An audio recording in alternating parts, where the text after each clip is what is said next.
ఏమండి, ట్రెవెన్కోర్ అనే ఒక కింగ్డమ్ ఉంది, ఒక రాజ్యం ఉంది. ఆ ట్రెవెన్కోర్ రాజ్యంలో స్త్రీలు పై వస్త్రాలు వేసుకోకూడదు అని ఒక రూల్ ఉంది. అది కూడా మరి పెద్ద క్యాస్ట్ ఉన్నవారు కాదట, లోవర్ క్యాస్ట్లో ఉన్న వారికే అది వర్తిస్తుందట. ఇది ఎక్కడ అన్యాయం అండి? ఇది ఎక్కడ అన్యాయం? పై వస్త్రం.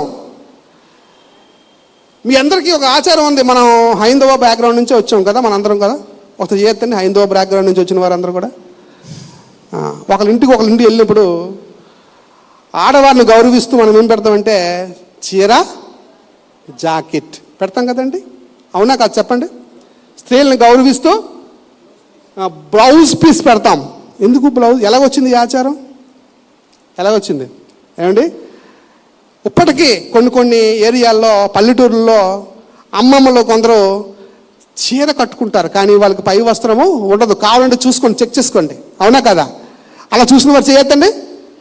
Okay, very good. చూశారు మీరు కదా. కారణం ఏంటి ఏమండి? అంటే ఎప్పుడో ఇది ఉందన్నమాట. ఈ బ్రెస్ట్ ట్యాక్స్ని ఎవరైతే పై వస్త్రం వేసుకున్నారో వెంటనే వాళ్ళు పడిపోయేది ఫుల్గా. వాళ్ళు జైల్లో పెట్టడం, హింసించడం. ఏమండి? హింసించడం. అప్పుడు దీనికోసం వెనకతల మిషనరీస్లో నుంచి కొందరు స్త్రీలు పోరాటం చేశారండి. ఏంటిది ఇంత అసహ్యంగా ఉంది, ఏంటిది పై వస్త్రం లేకుండా చేసేసారు స్త్రీలకు అని చెప్పి. ఏమండి? పబ్లిక్గా పై వస్త్రం లేకుండానే స్త్రీలు తిరిగేవారండి ఆ రాజ్యంలో, ఆ కింగ్డమ్లో.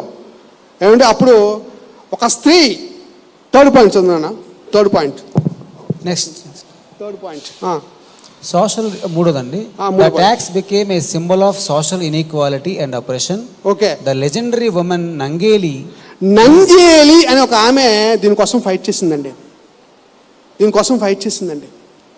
ఆమె కత్తితో, మీ అందరికీ తెలుసు, నేను ఎక్స్ప్లెయిన్ చేయాలనుకోవట్లేదు. ఏమండి?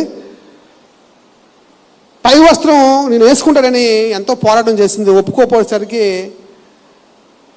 ఏమండి తన అవయవాన్ని ఆవిడ కట్ చేసుకొని దీని మీద ట్యాక్స్ అయ్యండి అని చెప్పి అప్పుడు ఫైట్ చేయగానే మొత్తం మిషనరీస్ అందరూ కూడా చాలా గట్టిగా ఫైట్ చేయడం వల్ల ఏమండి ఒక యాక్ట్ని తీసుకొచ్చారు. క్రైస్తవుల ద్వారా ఒక యాక్ట్ వచ్చింది. అదేంటంటే ఈ బ్రెస్ట్ ట్యాక్స్ అనేది పూర్తిగా అబాలిష్ చేయాలి అని చెప్పి.